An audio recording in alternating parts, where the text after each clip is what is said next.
Well, greetings. I am Jim Wickens from NFLDraftFanatics.com, and this is a demonstration of a first-round challenge for the Denver Broncos.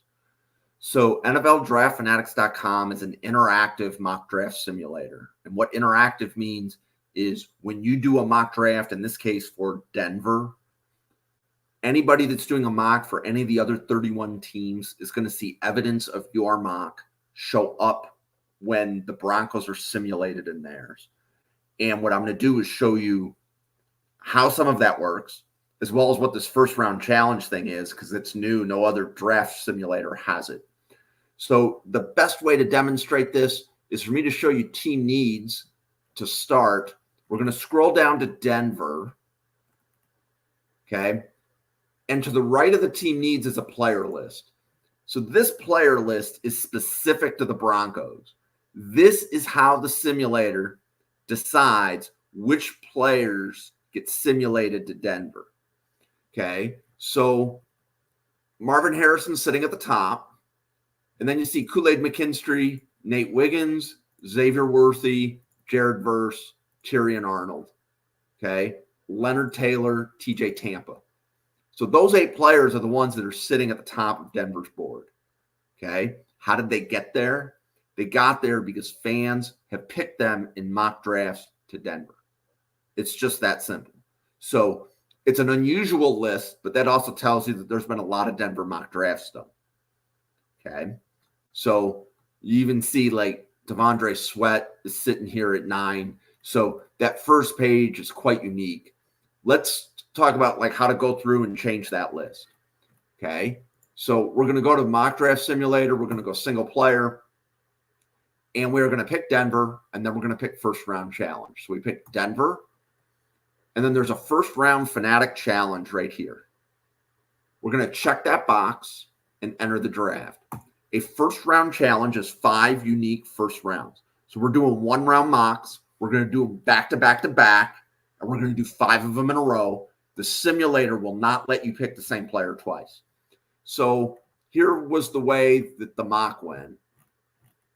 So first player, Marvin Harrison, Caleb, Olu, Jaden Daniels, Brock Bowers, Neighbors, May, Mims, Alt, McKinstry, Wiggins, Fuaga, Morgan, Newton. Okay. So Denver needs offensive line, defensive line, corner, and wide receiver. Okay. So the best wide receiver, O'Dunn's, is currently 13th. Okay, so I'm going to pick him. He will be higher than 13 when I'm done. So he was one, like if I'm saying who are my 5 best Denver first round picks, to me, O'Dunn's would have to be one of them. Okay, so out of this cornerback list, I definitely like Wiggins. So I am going to say Wiggins. He fits a team need. So I have 2 of my 5 unique first rounds. We go wide receiver, corner. Okay, defensive line. Who do we like? So let's say you like Dorless in round 1. Okay, he has some inside-outside flexibility. So let's say I want you to observe he's currently 85 in their draft board. Okay, I'm taking Dorless with one of my round 1 picks.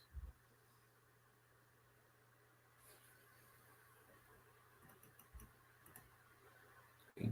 Offensive tackle. So Joe Alt is there. So Joe Alt has fell. So there is something in the first round challenge algorithm to make players fall.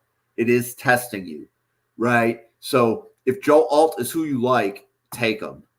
So even if you have a plan to take a different player, which I did that time, if you see the player drop, take him.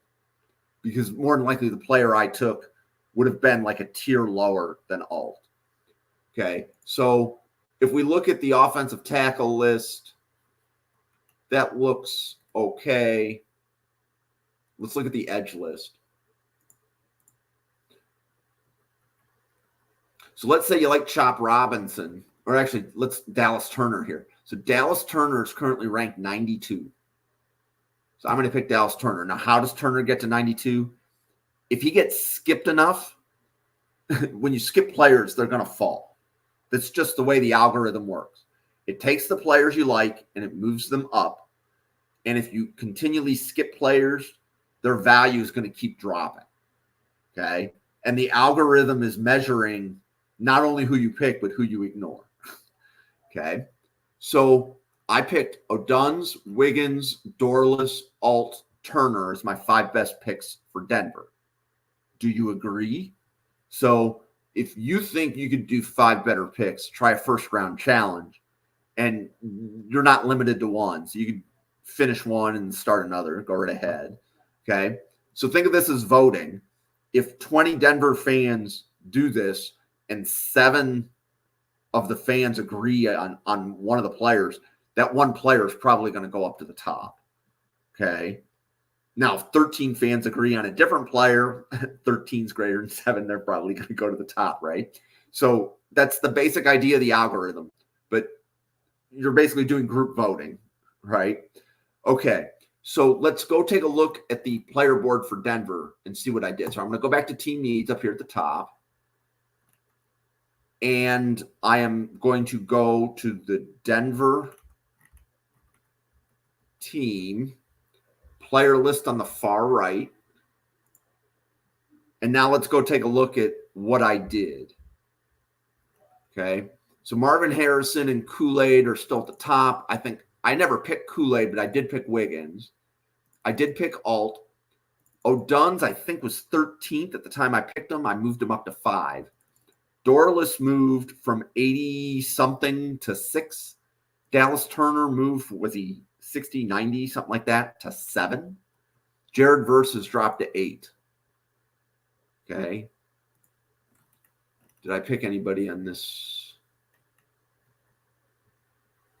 I don't think I picked anybody on that page. Okay. So you can see I quickly was able to modify a player board using a first round challenge. Why would we do this? Well, first of all, we think it's a fun way to start mock drafting, right? Let's talk about who your 5 favorite picks for round 1 are. Okay. So, for example, a lot of teams that need an edge are going to put Dallas Turner there, for example. Okay. But do they have Chop Robinson next? Or do they have a different edge next, right? It really depends on whether or not you're looking for like that twitchy pass rush burst, or maybe an end with maybe less upside, but more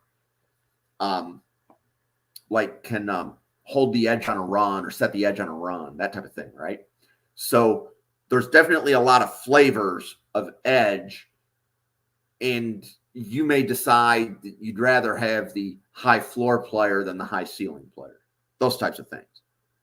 So you can incorporate that into what your board for your team would look like. The fans have control of the player board. Fans control the player board by doing mock drafts. The more mock drafts you do, the more influence you have on the player board. Every fan has high influence in round 1. So round 1, the player at the top is likely going to be, who did the last Denver fan take with the first overall pick? It's going to be harder to move players in rounds 2 through 7. Round 2, you're going to need a few people to agree. Round 3, you need more than a few. By round 4, you need a lot of people to agree to get the player to move to the top of the round 4 board. So there's other techniques if you really want to look at like how to manipulate a player board. There's other videos for that. The purpose of this video is a first round challenge. 5 unique first round picks. Use this to start the conversation of who should we be targeting in round 1. Okay. And there's going to be some other videos on the simulator algorithm, other videos on the second round challenge to set up other parts of the player board. But right now, first round challenge, very simple. We're 9 minutes in. You see me do 5 first round picks and talk a lot. So I appreciate anybody that listened. If you want to start talking about a first round challenge, try one, post it to Twitter, tag me in it. I'm at NFL Draft Fanatic, no I in Fanatic on my Twitter. So please like, please follow, please tag me if you're posting the end of simulation graphic to Twitter, and we can have a conversation about your first round challenge or your mock draft from NFL Draft Fanatics. Thank you very much for listening. I hope you have a great day. Thank you.